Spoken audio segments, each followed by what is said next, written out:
এবার নাকি যারা বিদেশে তারাও ভোট দিতে পারবো। তাই নাকি? বিদেশে বসে দেশের ভোট কেমনে দিবে? এইটাও সম্ভব। শোনেন শোনেন প্রবাসীগণ, শোনেন দিয়া মন, পোস্টাল ভোটের কথায় এখন করিব বর্ণন।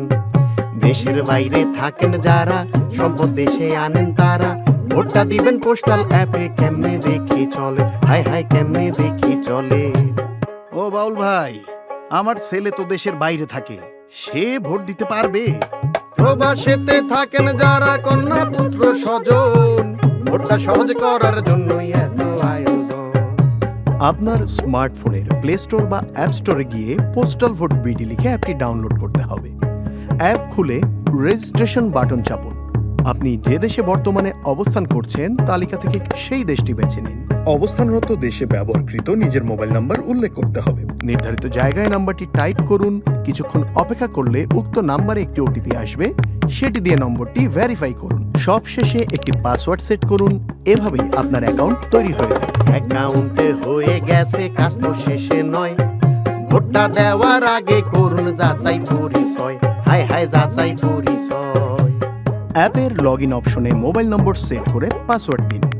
এনআইডি কার্ডের সামনের অংশের পরিষ্কার ছবি তুলুন। পর্যাপ্ত আলো আছে এমন জায়গায় দাঁড়িয়ে মোবাইল অ্যাপের নির্দেশনা অনুযায়ী লাইভলিনেস চেক করে সেলফি তুলুন। মনে রাখতে হবে, এ সময় মুখে মাস্ক, চোখে চশমা বা মাথায় টুপি রাখবেন না। পাসপোর্টের প্রয়োজনীয় তথ্য দিন, না থাকলে চেকবক্স টিক করুন।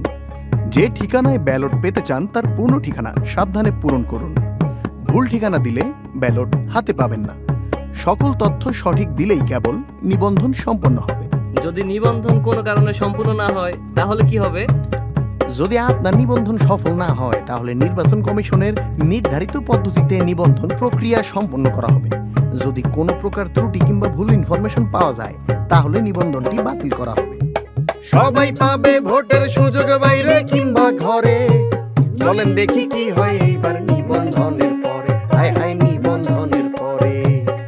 নির্বাচন কমিশন থেকে বাংলাদেশ ডাক বিভাগের মাধ্যমে আপনার ঠিকানায় একটি পোস্টাল প্যাকেট আসবে। প্যাকেটের ভেতরে থাকবে একটি বড় সাদা খাম, রিটার্নিং অফিসারের ঠিকানা লেখা বড় হলুদ খাম, ব্যালট পেপারের ছোট সাদা খাম, আপনার মূল ব্যালট পেপার। মূল ব্যালট পেপারে শুধু প্রতীক থাকবে, প্রার্থীর ছবি থাকবে না। আরও থাকবে একটি নির্দেশিকা, যার পেছনে থাকবে ঘোষণাপত্র। আরো শোনেন প্রবাসীরা, শোনেন দিয়া মন, ভোটের আগে লাগবে অ্যাপে ভেরিফিকেশন। ব্যালট পাওয়ার পর আবার অ্যাপে লগ ইন করুন। পুনরায় লাইভলিনেস চেক দিয়ে নিজের পরিচয় নিশ্চিত করুন। নির্দেশনা অনুযায়ী রিটার্ন খামের কিউআর কোড স্ক্যান করে ব্যালট প্রাপ্তি নিশ্চিত করুন। নির্বাচন কমিশন থেকে প্রতীক বরাদ্দ হলে অ্যাপে আপনার আসনের প্রার্থীদের প্রতীক দেখে নিন। পছন্দের প্রার্থীর প্রতীকের পাশে দিবেন একটা টিক, পাশে দিবেন একটা টিক। ভোটটা বাতিল হবে যদি চিহ্ন থাকে একাধিক। ও বাল ভাই, আর কি আছে বাকি? নির্দেশিকা দেখে ঘোষণাপত্র পূরণ করে শেষে সাইন দিন। তথ্য যেন সঠিক থাকে তা আবার দেখে নিন। ব্যালট পেপারে টিক অথবা ক্রস চিহ্ন দেওয়ার পর ব্যালট পেপারটি সাদা ছোট ব্যালট খামে ভরে বন্ধ করে দিন। এরপর ঘোষণাপত্র পূরণ করে ব্যালট খাম সহ বড় হলুদ খামে ঢুকিয়ে খাম বন্ধ করুন। যত দ্রুত সম্ভব নিকটস্থ পোস্ট অফিস অথবা পোস্ট বক্সে জমা দিন। শোনেন শোনেন প্রবাসীরা, সকল কথা শেষে আপনার ভোটে জিতবে দেশ, থাকবো মিলে মিশে। এইবার কিন্তু ভোট দিতে পারবা বাবা।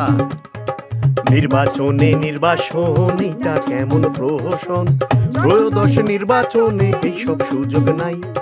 দেশের বাইরে থাইকা আমরা দেশের জন্য লড়াই করি, আমার ভোটটাও এইবার তোমরা গুইনা রাইখো ভাই, তোমরা গুইনা রাইখো ভাই। ব্যবহার করুন অফিসিয়াল লিংক অথবা অ্যাপ। কোড অথবা পাসওয়ার্ড কারোর সাথে শেয়ার করবেন না। ব্যালট পেপারে একটি মাত্র টিক বা ক্রস চিহ্ন দিতে হবে। আপনার ভোটের গোপনীয়তা বজায় রাখুন, কারোর সাথে শেয়ার করবেন না। মনে রাখবেন, ভোটের গোপনীয়তা ভঙ্গে আইনানুগ ব্যবস্থা সহ এনআইডি ব্লক করা হতে পারে।